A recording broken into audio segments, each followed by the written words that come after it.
Ok, voilà, merci beaucoup, chers amis, pour l'invitation. Je m'appelle Dr Mbaya Bougloire, je suis médecin pédiatre, je suis particulièrement néonatologue, je travaille dans les services de néonatologie des cliniques des affaires de Kinshasa. Je suis chef de travaux à la faculté de médecine et je suis doctorant à la CAI Leuven, c'est-à-dire à l'université catholique de Louvain côté flamand. Donc je suis pratiquement à la fin de ma formation doctorale. J'ai été contacté par vos organisateurs pour parler de la prise en charge des prématurés. Alors déjà, par définition, nous pourrons dire que la prématurité ou la naissance prématurée, c'est toute naissance ou tout nouveau-né qui est né avant la 37e semaine d'âge clinique. N'est-ce pas? Avant la 37e semaine d'âge clinique, ce nouveau-né-là, on va l'appeler prématuré ou bien nouveau-né prématuré. Et donc, dans cette catégorie des nouveau-nés prématurés, nous avons plusieurs sous-groupes. Nous avons d'un côté les extrêmes prématurés, c'est-à-dire les prématurés qui sont nés avant la 28e semaine, n'est-ce pas?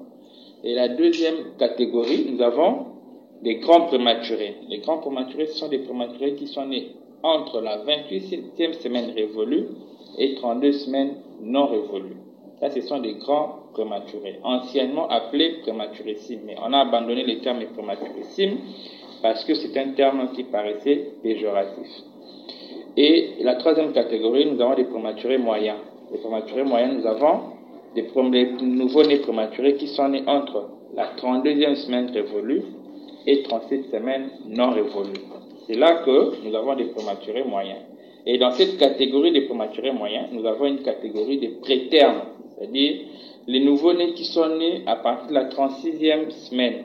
36 semaines et demie avant 37 semaines, et ce sont des prétermes. Bon, ils appartiennent dans la catégorie des prématurés, mais on les considère comme prétermes parce qu'ils ont une maturité cérébrale plus ou moins semblable de celle de la maturité des nouveau-nés. Évoquer des pathologies comme l'asphyxie périnatale, une pathologie qu'on ne sait pas évoquer chez les nouveau-nés prématurés parce que ils ont l'immaturité de tous les systèmes et cette immaturité-là peut prêter à confusion avec la clinique de l'asphyxie périnatale. Donc là, ce sont les différentes catégories de nouveau-nés qu'on appelle les prématurés. Je vais utiliser le terme révolu, non révolu. Révolu, c'est pour dire quelque chose qui est totalement accompli. Quand on dit 37 semaines révolues, c'est-à-dire la personne a accompli totalement 37 semaines.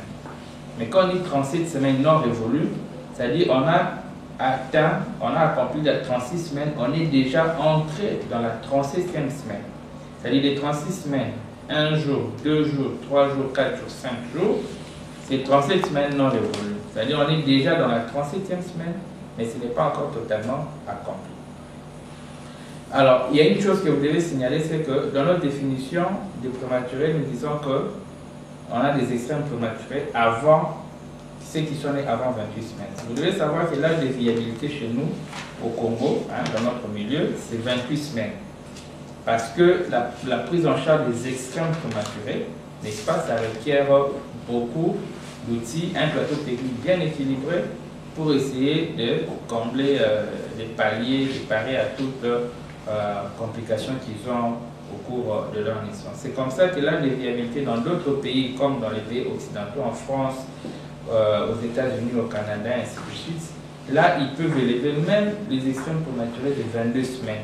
Là-bas, l'âge de viabilité, c'est en termes de semaines. Et alors, quand j'ai défini la prématurité, j'ai parlé des 37 semaines des nouveau-nés nés avant 37 semaines. Vous devez savoir que pour déterminer l'âge d'un nouveau-né, n'est-ce pas, nous avons 3 façons de déterminer. On peut déterminer l'âge du nouveau-né à partir de la date des dernières règles, ce qu'on appelle l'âge chronologique. Deuxièmement, on peut déterminer l'âge du nouveau-né. L'âge chronologique, c'est en semaine d'aménorrhée. On peut déterminer l'âge du nouveau-né aussi à partir de l'échographie précoce. L'échographie précoce, c'est l'échographie qui est réalisée avant la 12e semaine de gestation. Cette échographie donne des précisions quant à l'âge du nouveau-né. Mais il y a aussi une catégorie, une autre façon de déterminer l'âge, c'est l'âge clinique. L'âge clinique, c'est ce que les médecins ou les néonatologues donnent quand ils voient les nouveau-nés naître. Et vous devez savoir, par moment, il y a des discordances entre l'âge chronologique et l'âge clinique. Pourquoi? Parce que bon, l'âge clinique, il est fiable, et là, on a plusieurs techniques ou plusieurs critères, notamment le score des Flynn-Strong, ce qu'on utilise le plus souvent. C'est un score qui est facile à utiliser. Ça n'utilise que les critères morphologiques pour déterminer l'âge clinique du nouveau-né. Maintenant, l'âge chronologique, le problème, c'est qu'il y a des femmes qui oublient leur date de dernière règle. Mais il y a aussi des femmes qui continuent à saigner durant la grossesse.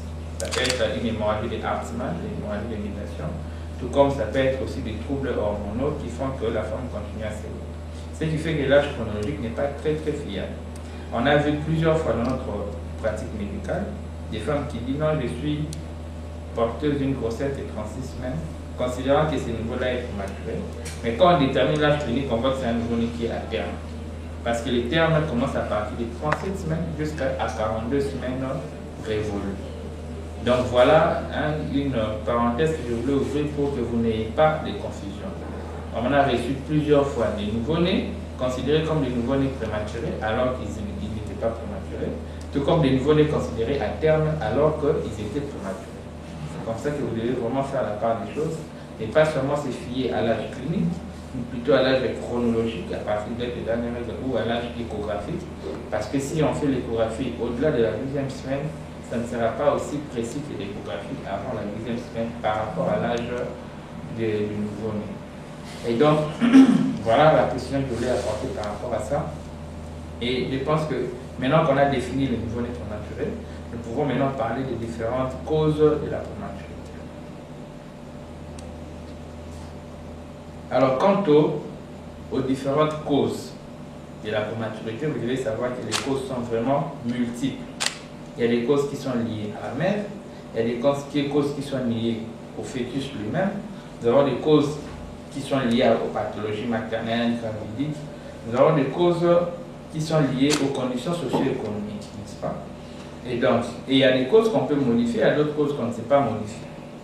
Parmi les causes maternelles, vous avez par exemple les âges extrêmes. Les femmes qui ont des âges extrêmes, les femmes qui sont âgées de 30 ans ou moins de 18 ans, elles ont la facilité de faire des naissances prématurées. Nous avons aussi certaines pathologies maternelles. La prééclampsie. La prééclampsie, c'est l'une des causes de la prématurité. Ça n'explique pas seulement la prématurité, ça entraîne aussi d'autres problèmes chez les nouveau-nés, notamment l'asphyxie périnatale.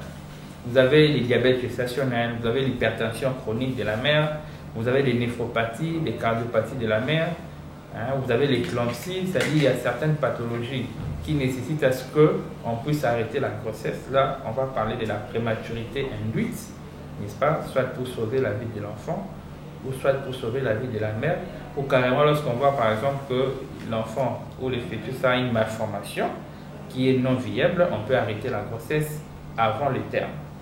Vous avez aussi des causes fœtales. Il y a des malformations chromosomiques du fœtus. Ça peut, si ça ne donne pas des avortements, spontanés, ça peut donner aussi des prématurités. Vous avez, des macrosomies, vous avez de la gémellité. Généralement, les nouveau-nés, les grossesses gémellaires terminent prématurément. Ça arrive difficilement à terme. Vous avez aussi des causes environnementales, notamment des situations socio-économiques, des conditions socio-économiques défavorables. Vous voyez des femmes qui ne mangent pas correctement, qui font des travaux manuels assez durs, elles transportent des histoires assez lourdes sur la tête, elles font des travaux quand même qui demandent un peu beaucoup d'efforts, ça peut induire aussi, disons, la prématurité. Donc les causes ne sont pas exhaustives, la liste n'est pas exhaustive. Voilà les grandes causes que vous pouvez citer. Mais seulement quand vous voyez, parmi toutes ces causes qu'on a citées, vous ne voyez pas une cause qui peut expliquer la prématurité, on peut suspecter aussi l'infection chez la mère, l'infection urogénitale, les paludismes. Toutes ces infections-là peuvent aussi entraîner une prématurité chez les bébés. Alors, pourquoi la prématurité nous intéresse tant? Vous devez savoir que la prématurité, c'est l'une des grandes causes de la mortalité néonatale dans notre milieu. Parce que nous avons 4 grandes causes de décès du nouveau-né. Il y a d'abord les anomalies de poids et de l'âge. Dans ces anomalies de poids et de l'âge, il y a des anomalies de l'âge, notamment la prématurité ou la post-maturité. Nous avons les anomalies de poids, c'est-à-dire les nouveau-nés hypotrophes, les nouveau-nés macrosomes. Mais dans les anomalies de poids et de l'âge, la grande cause de décès, c'est la prématurité. La deuxième cause, ce sont les infections néonatales. Ça explique aussi la cause, c'est l'une des grandes causes aussi des décès du nouveau-né. Il y a aussi l'asphyxie périnatale. Ça explique aussi les décès des nouveau-nés. Et en dernier lieu, nous avons les malformations. Donc voilà les 4 grandes causes de décès qu'on a chez les nouveau-nés. Maintenant, parmi toutes ces causes, c'est la prématurité qui est la grande cause ou la grande pourvoyeuse des mortalités néonatales dans notre milieu. Pourquoi c'est le cas? C'est parce que les prématurés sont caractérisés par l'immaturité de tous les systèmes. Les prématurés sont caractérisés par l'immaturité de tous les systèmes. Pourquoi? Parce qu'ils sont nés avant le terme. Ce n'est pas pour rien que la grossesse dure 9 mois. C'est parce que, ou 40 semaines, plus ou moins 2. C'est parce que durant les 3 premiers mois ou les premiers trimestres, c'est la période embryonnaire où il y a la formation des organes, des différents systèmes de l'organisme. À partir du 2e trimestre, nous avons maintenant la période fœtale où il y a la maturation de ces organes et puis le développement de ces organes en volume et en maturation. Mais maintenant, s'il y a des organes, notamment des systèmes comme le système respiratoire, qui atteignent sa maturité, en tout cas vers la fin de la grossesse. Ce qui fait que quand un nouveau-né naît avant les termes, il est caractérisé par l'immaturité de tous les systèmes et ça peut le conduire au décès. Et plus le nouveau-né est prématuré, plus il a l'immaturité des systèmes. Par là, vous comprenez que plus un nouveau-né s'approche du terme, mieux ça vaut pour lui. C'est-à-dire, plus on s'approche du terme, plus le pronostic est bon. Et plus on est loin du terme, plus le pronostic est mauvais. C'est comme ça que vous comprenez que les extrêmes prématurés et les grands prématurés, ils décèdent plus facilement que les prématurés moyens. Et là, l'étude qu'on a menée dans notre milieu, on a même vu que la mortalité chez les extrêmes prématurés était quasiment de 100% dans notre milieu. Tandis que la mortalité des nouveau-nés, des prématurés moyens, par exemple ceux qui ont plus de 32 semaines, la mortalité n'était qu'autour de 30 à 30%. Mais alors ailleurs, c'est la même chose. La mortalité augmente, n'est-ce pas, avec l'âge qui est bas des prématurés. Plus les prématurés ont un âge bas, plus la mortalité va augmenter. Alors on a dit que les prématurés sont caractérisés par l'immaturité de tous les systèmes. Ce qui fait que quand vous prenez en charge ce type de nouveau-né, vous devez déjà penser aux risques liés à ces immaturités, chercher les complications qui peuvent en découler et les soigner ou chercher à les prévenir. Parmi ces risques, comme on a dit, il y a l'immaturité de tous les systèmes. Nous avons par exemple l'immaturité du système nerveux central. L'immaturité du système nerveux central, ça peut expliquer par exemple la présence des hémorragies intracrâniennes ou des hémorragies cérébro-méningées. Pourquoi? Parce que, premièrement, les vaisseaux cérébraux sont fragiles. Et puis, des deux, il y a une disposition particulière au niveau des anastomoses entre les réseaux superficiels et les réseaux profonds. Ce qui fait que les deux facteurs-là prédisposent déjà les prématurés à développer des hémorragies intracrâniennes. Et si en plus de ces deux facteurs prédisposants, ces prématurés font l'hypoglycémie ou l'hypothermie, il peut facilement développer une hémorragie intracrânienne. Toujours par rapport au système nerveux central, vous savez que les prématurés, ils ont aussi une immaturité des centres respiratoires bulbaires, ce qui expose ces prématurés à développer des apnées, n'est-ce pas? Ils développent des apnées des prématurés. Par rapport au système respiratoire, nous avons des risques, par exemple, des maladies des membranes hyalines, parce que vous savez qu'ils ont un défaut de surfactant. Les défauts de surfactant, ça peut être quantitatif, ça peut être aussi qualitatif. Par exemple, les nouveau-nés, les extrêmes prématurés, n'est-ce pas? Ils ont un défaut pratiquement quantitatif d'abord et puis qualitatif des surfactants. Leur surfactante, s'il y en a, elle est de mauvaise qualité, elle est fragile, elle est très sensible à l'acidose par exemple. Mais les nouveau-nés, à terme aussi, c'est rare mais c'est possible, ils peuvent aussi faire la maladie des membranes hyalines si il y a une destruction des surfactants, par exemple par l'infection, par l'inhalation des liquides amniotiques sales, et ainsi de suite. Donc, par rapport au système respiratoire, c'est ça les grands risques de la maladie de membrane hyalines par défaut des surfactants. À part ça, ils ont aussi les muscles accessoires de la respiration qui sont peu développés et donc ils peuvent facilement présenter la détresse respiratoire. Et j'ai parlé aussi de l'immaturité des centres bulbaires, ils peuvent présenter aussi des apnées du prématuré.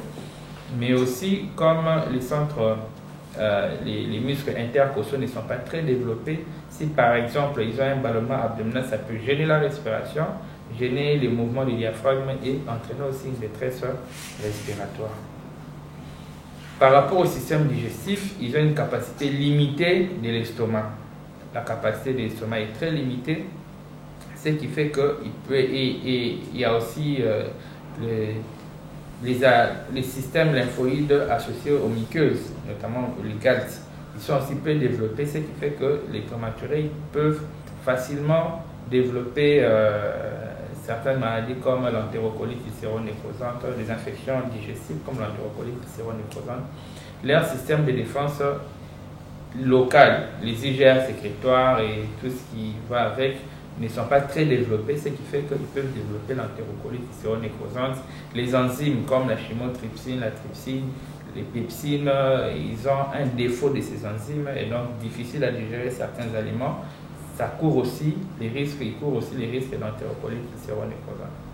Par rapport au système hématopoïétique, chez les prématurés, il y a encore persistance des foyers extramédulaires, n'est-ce pas? Notamment les foies, la rate.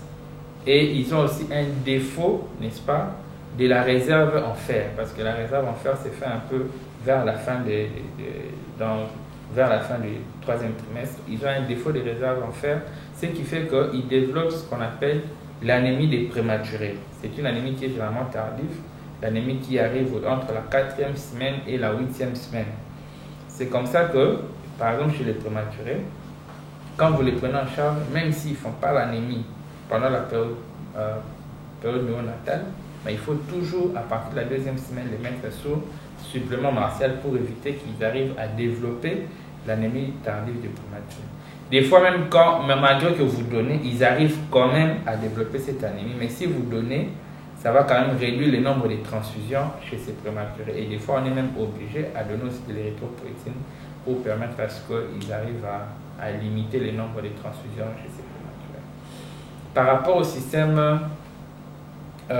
au système immunitaire, il court aussi les risques de l'infection à cause de plusieurs raisons, les défauts de phagocytose, ils ne savent pas reconnaître l'antigène, il y a les protéines des compléments qui sont déficitaires. Par rapport à toutes ces raisons, les prématurés, ils ont un défaut de système immunitaire, là ils peuvent facilement développer des infections. Il y a aussi du côté immunologique, à part le côté hématopoïétique, j'ai parlé de l'anémie des prématurés, mais ils peuvent aussi développer des troubles thromboemboliques, et donc voilà, c'est un peu ça. Par rapport au système hépatique, les foies n'ont pas encore la capacité de métaboliser certains médicaments. C'est comme ça que quand on donne des médicaments chez les prématurés, notamment les antibiotiques, on réduit la dose de moitié, surtout quand ce sont des prématurés de moins de 34 semaines, on réduit la dose de moitié, mais toujours par rapport au système hépatique, ils ont une maturité de certaines enzymes, notamment les glucuronyltransférases, l'enzyme qui conjugue la bilirubine, ce qui fait que les prématurés peuvent aussi développer des ictères suite à l'immaturité hépatique, donc en déficit en glucuronyltransférase. Donc, à part cette immaturité hépatique, nous avons aussi une maturité rénale, et l'immaturité rénale, ça peut faire en sorte qu'on peut avoir la toxicité médicamenteuse, et c'est comme ça que chez les prématurés, n'est-ce pas? Et puis, on peut avoir une tubulopathie transitoire, c'est-à-dire qu'ils ne savent pas encore bien équilibrer donc, les milieux intérieurs. C'est comme ça que chez tous les nouveaux-nés à terme, mais particulièrement chez les prématurés, on n'ajoute pas encore, n'est-ce pas, dans les électrolytes, dans la perfusion, parce que les prématurés, on ne l'alimente pas directement.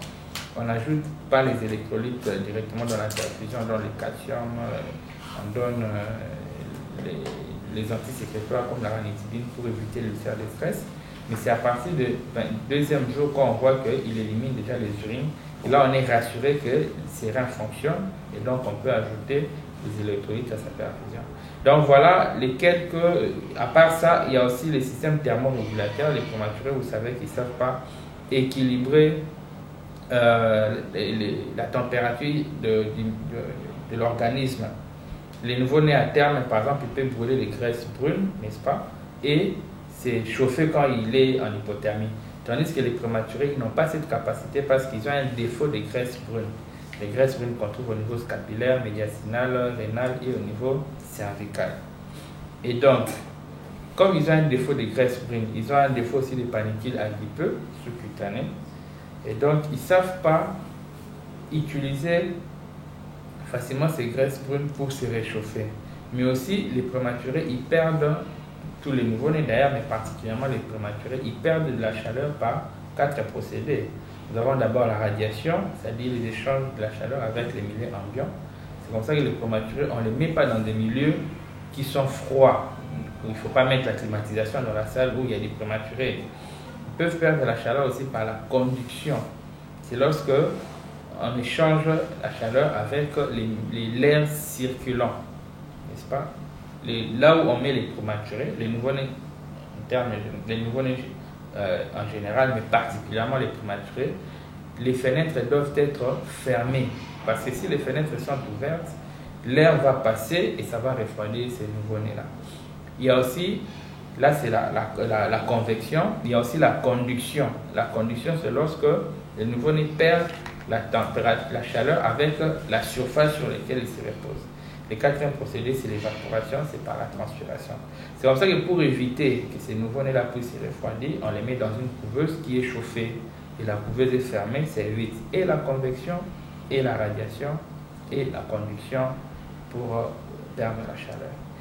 Et donc, à part ces risques-là de l'hypothermie, vous savez que les risques de l'hypothermie, j'ai dit ça il n'y a pas longtemps, que comme ils ont l'immaturité des vaisseaux cérébraux et la disposition particulière des anastomoses au niveau cérébral, ce sont des facteurs qui prédisposent à l'hémorragie intracrânienne. Et donc, dès qu'ils font l'hypothermie ou l'hypoglycémie, malgré qu'ils ont un défaut de graisse brunes, ils vont quand même activer la voie de la bêta-oxydation pour libérer les acides gras libres qui vont entraîner une acidose.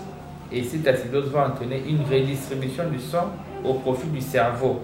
Et donc, il y aura augmentation du flux sanguin cérébral. Et comme les vaisseaux sont déjà immatures et perpendiculaires au niveau de ces anastomoses, on aura alors la rupture des vaisseaux cérébraux et l'hémorragie intracrânienne. Par rapport au système glucidique, les prématurés suivent un défaut de réserve énergétique en glycogène et tout. Et donc, ce qui fait qu'ils ont déjà aussi un défaut de graisse brune qui permet aux nouveau-nés d'utiliser pour se réchauffer ou à produire de l'énergie. Ce qui fait qu'ils ont les risques de présenter une hypoglycémie. Donc, il y a beaucoup de risques par rapport à l'immaturité de tous les systèmes. J'ai cité les risques qu'on voit le plus souvent dans notre milieu. Et c'est par rapport à ces risques-là que nous allons définir un mécanisme de prise en charge des nouveau-nés prématurés. Et donc, la prise en charge des nouveau-nés prématurés, on dit de façon générale, ça répond aux 5 chaînes. Les 5 chaînes, c'est d'abord la chaîne d'asepsie. La chaîne d'asepsie n'est pas spécifique aux prématurés, c'est spécifique à tout nouveau-né ou à tout patient qui est à l'hôpital. Donc, il faut respecter l'asepsie. Et particulièrement pour les prématurés, on respecte l'asepsie parce qu'on a dit tantôt qu'ils avaient l'immaturité des systèmes immunitaires. Et donc, ils ont la facilité de présenter l'infection materno-fœtale. Et d'ailleurs, on a dit quand vous avez la prématurité sans cause, il faut toujours penser à l'infection materno-fœtale parce que probablement la mère avait fait une infection qui est passée inaperçue et ça justifiait la prématurité. Donc, nous avons la chaîne de la sepsie, c'est-à-dire qu'il faut respecter la sepsie, il faut nettoyer les mains avec les savons et l'eau courante, et aussi avec les gels hydroalcooliques. Et dans notre milieu, ce qu'on fait généralement, on n'entre pas avec les habits de l'extérieur, dans les services de néonatologie. Et les mamans et nous, les personnels soignants, nous laissons nos sabots à l'extérieur, nous laissons nos blouses à l'extérieur, nous prenons les blouses du service et les sabots du service. On se lave les mains d'abord à l'extérieur et dans l'antichambre, ensuite dans la chambre où on va voir les prématurés. Et puis on n'échange pas. Les personnels qui travaillent dans la grande salle n'est pas les mêmes personnels qui travaillent en chambre 9. Parce que chez nous, la néonatologie a 3 salles. Il y a la salle qu'on appelle la grande salle qui reçoit les nouveau-nés qui sont nés ici aux cliniques. Il y a la chambre 9 qui a 2 salles, qui reçoit les nouveau-nés transférés. Et puis nous avons la chambre 12 qui reçoit les nouveau-nés, qui garde les nouveau-nés qui doivent faire les kangourous. On va parler de la méthode kangourou. Mais également des nouveau-nés qui sont stables, excusez-moi, qui doivent rester auprès de leur mère. Alors là, c'est la chaîne de la sepsie. Et il y a aussi la chaîne des chauds. La chaîne des chauds, on a dit que les prématurés courent les risques d'hypothermie. L'hypothermie qui peut facilement aboutir à l'hémorragie intracrânienne. C'est comme ça qu'on place les nouveau-nés dans une couveuse chauffée et on les habille de façon conséquente. C'est-à-dire on met les bonnets, on met les chaussons parce que les nouveau-nés, de façon générale, et les prématurés en particulier, ils perdent la chaleur par la tête et les membres. Donc il faut mettre les chaussons, il faut mettre à la rigueur même des gants et surtout les bonnets, il ne faut pas oublier de mettre ça. Excusez-moi, ça c'est pour répondre à la chaîne de chaud. Il arrive des fois que la couveuse ne fonctionne pas, ou vous pouvez être dans un milieu où il n'y a pas de couveuse qui fonctionne, mais vous pouvez au moins utiliser des bouillottes.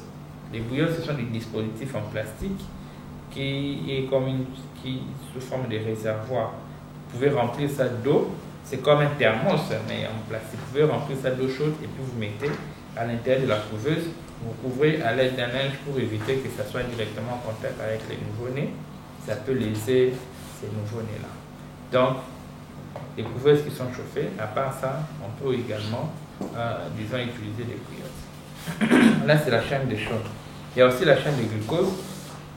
La chaîne de glucose, c'est, on sait que les prématurés ont un défaut de réserve énergétique qui peut présenter facilement l'hypoglycémie qui va encore aboutir à l'hémorragie intracrânienne. Ce qui fait qu'il faut tenir compte de ces paramètres et alimenter les nouveau-nés le plus précocement possible. Comme on ne sait pas les alimenter dès les premières 24 heures, ce qu'on fait généralement, on ne sait pas les alimenter par voie entérale. Et donc on met une perfusion comme alimentation parentérale. Des sérums posés 10%, 86 kg, dans laquelle, dans cette perfusion, on ajoute le gluconate de calcium et un antisécrétoire comme la ranitidine pour éviter l'ulcère de stress. Parce que la prématurité, c'est un stress pour les nouveau-nés, donc il peut signer des soins d'estomac. Pour éviter cela, on donne déjà un antisécrétoire. Là, c'est l'alimentation, la chaîne des glucoses. Donc, on commence avec cette perfusion. 24 heures après, on peut faire l'aspiration gastrique pour voir si l'estomac est fonctionnel. Comment savoir que l'estomac est fonctionnel? Vous verrez un résidu gastrique qui est clair et ce n'est pas verdâtre ou hémorragique. Et là, on peut commencer avec des petites quantités de cc de lait maternel. Chez les prématurés, il est recommandé de commencer avec le lait maternel pour permettre un peu la colonisation des sentiers digestifs. Ne donnez pas le lait en boîte parce que le lait en boîte, ça peut entraîner, c'est un facteur favorisant l'entérocolite séronécrosante. S'il faut débuter l'alimentation, débutez préférentiellement avec le lait maternel. Même 1 cc, 2 cc, même si la maman ne sécrète pas assez, mais les 1 cc ou 2 cc que la mère peut donner, ça peut protéger son tube digestif. Et là, vous pouvez alors passer au lait infantile, mais commencez toujours par le lait maternel. C'est par là que nous recommandons, vous les médecins, ou les futurs médecins, vous qui nous suivez, lorsque vous avez affaire à une naissance prématurée imminente, préférez les transferts unitaires et non les transferts après la naissance. C'est aussi une façon de lutter contre la chaîne des chauds. C'est une façon de faire la chaîne des chauds. Parce que quand vous transférez, les nouveau-nés, ils naissent à l'extérieur. Et quand vous les transférez sur la moto, voiture personnelle, dans une ambulance qui n'est pas médicalisée, où il n'y a pas la couveuse qui chauffe, ces nouveaux-là peuvent facilement attraper froid, avoir l'hypothermie et développer l'hémorragie intracrânienne. Mais quand on voit que c'est une naissance prématurée imminente, transférer les nouveau-nés à l'intérieur de la maman, c'est-à-dire dans l'utérus. Ça, c'est un bon, n'est-ce pas? C'est une très bonne couveuse. Comme ça, la mère peut accoucher déjà dans un milieu où l'enfant va naître et ça va limiter la séparation entre la mère et son bébé. Souvent, ce qu'on observe, la mère est dans un autre hôpital, les nouveau-nés et dans l'autre hôpital, on cherche à l'alimenter, mais c'est difficile pour avoir le lait. Une mère qui ne voit pas son bébé, il aura du mal à sécréter le lait. Et donc, préférer les transferts in utero, d'un côté, c'est pour lutter contre, c'est pour faire un peu la chaîne de chaud, et de l'autre côté aussi, ça répond à la chaîne de glucose. À part la chaîne d'asepsie, des chauds, des glucoses, nous avons aussi la chaîne de ventilation ou d'oxygène. On a dit que les nouveau-nés, ils ont l'immaturité du système centre respiratoire, et ils ont aussi l'immaturité des muscles intercostaux et tout ça, donc ils développent facilement la détresse respiratoire pour plusieurs raisons. On a dit des membranes hyalines, des infections pulmonaires, vous avez aussi l'apnée du prématuré. C'est comme ça qu'il faut toujours prendre la saturation, voir si ces nouveau-nés-là ont besoin d'oxygène ou pas. Et particulièrement, c'est les extrêmes prématurés et les grands prématurés. On les met sous CPAP. CPAP, c'est Continuous Positive Air Pressure, c'est-à-dire on donne la pression ou l'oxygène par pression positive continue. Comme on ne sait pas donner les surfactants dans notre milieu, ce sont des médicaments qui coûtent très cher, à peu près 1 000 € par ampoule. Et l'idéal, c'est de les donner très précocement, dans les premières 24 heures, comme ici dans notre milieu, c'est-à-dire au Congo, ici, il n'y en a pas. Donc, on peut donner, au moins, on peut mettre l'enfant sous CPAP. Le CPAP va permettre à ce que les alvéoles restent ouvertes et ça évite les collapsus alvéolaires qui arrivent, qui aboutissent à la maladie des membranes hyalines. Et donc, on doit mettre l'enfant sous oxygène, soit oxygène simple ou soit par CPAP, pour permettre à ce que de lutter contre, disons, la chaîne pour répondre à la chaîne de ventilation de l'oxygène. Et la dernière chaîne, c'est la chaîne de la communication ou de l'information. Nous avons vu que les prématurés, ce sont des nouveau-nés qui sont très fragiles parce qu'ils ont l'immaturité de tous les systèmes. Et donc, il faut informer les parents des risques que peut courir les nouveau-nés. Souvent, ce qui arrive, c'est que chez ces nouveau-nés, on peut répéter les mêmes examens plus d'une fois. On peut demander l'hémoglobine aujourd'hui, on demande encore 2 jours après, ou le lendemain, ainsi de suite. Si vous n'expliquez pas bien aux parents, ils auront du mal à suivre. Parce que tu peux demander l'examen aujourd'hui, tu demandes les mêmes examens demain, il dit non, ça on avait déjà fait hier. Non, il faut expliquer aux parents les tableaux cliniques de l'enfant et les prématurés, les tableaux cliniques, ça varie d'un jour à l'autre. Ça peut varier même les mêmes jours, il était bien et il peut devenir pâle parce qu'il saigne de la tête, ainsi de suite. Donc c'est toujours recommandé d'informer les parents par rapport à l'état de leur enfant, à la fragilité de ce type de nouveau-né pour que les parents vous accompagnent parfaitement. Mais aussi, la chaîne de l'information n'est pas spécifique à la prise en charge des prématurés. C'est toute personne, tout patient a le droit de connaître son état, le droit de savoir pourquoi vous recevez tel médicament, pourquoi vous donnez tel autre examen, ainsi de suite. C'est pour permettre à ce qu'ils puissent adhérer à la prise en charge. Donc voilà un peu ce que nous avons à partager avec vous. Mais pour terminer, j'aimerais quand même parler d'une méthode qui est très efficace dans la prise en charge des prématurés. C'est une méthode qui a fait ses preuves, mais qui malheureusement est de moins en moins utilisée dans notre milieu. C'est la méthode kangourou. La méthode kangourou, c'est une méthode qui consiste à mettre les nouveau-nés contre la poitrine de sa mère, peau à peau. C'est-à-dire, vous mettez juste les chaussons, une couche à usage unique, comme nous appelons Pampers, les bonnets, et puis la maman, donc, elle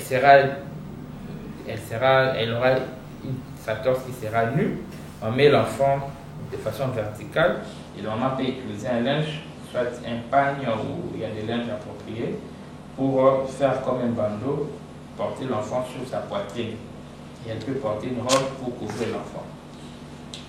Ce qui arrive, c'est que la maman doit garder ses bébés sur sa poitrine le plus longtemps possible. Généralement, ce que nous on fait ici, la maman peut garder l'enfant de 6 heures jusqu'à 12 heures. Si elle veut manger ou un peu de repos, elle peut couvrir l'enfant, le mettre, disons, sur le lit. Mais la maman doit garder l'enfant le plus longtemps possible. L'avantage de la méthode kangourou, c'est que c'est une méthode qui permet d'abord à l'enfant d'être à côté de sa maman, n'est-ce pas? Le fait que le bébé est à côté de sa maman, ça renforce ces liens-là. Et ça, il y a des études qui ont démontré, nous-mêmes on a travaillé sur ça, que les enfants qui ont un contact précoce avec leur mère, ça permet, ça développe les issues neurodéveloppementales. Il y a des échelles qui mesurent le développement psychomoteur des enfants. Les enfants qui ont été élevés par la méthode Kangourou, ils ont montré un développement psychomoteur assez, disons, meilleur par rapport aux enfants qui étaient élevés par la méthode découverte. À part ça, nous avons aussi l'avantage, c'est que l'enfant est gardé à chaud par sa mère. Du fait qu'il est gardé à chaud, parce que l'enfant prend la température de la mère, qui est pratiquement en moins de 37, l'enfant évite l'hypothermie. À part ça, l'enfant a la facilité, n'est-ce pas, de téter. Comme il est à proximité des seins de la maman, ce bébé-là peut téter à tout moment, Parmi d'autres avantages, il y a aussi l'affection que l'enfant manifeste à sa maman ou que l'enfant bénéficie de sa mère. Parce que quand l'enfant est là, on recommande à ce que la maman puisse les masser les pieds, caresser disons, la tête, ça améliore, ça met l'enfant en sécurité, n'est-ce pas?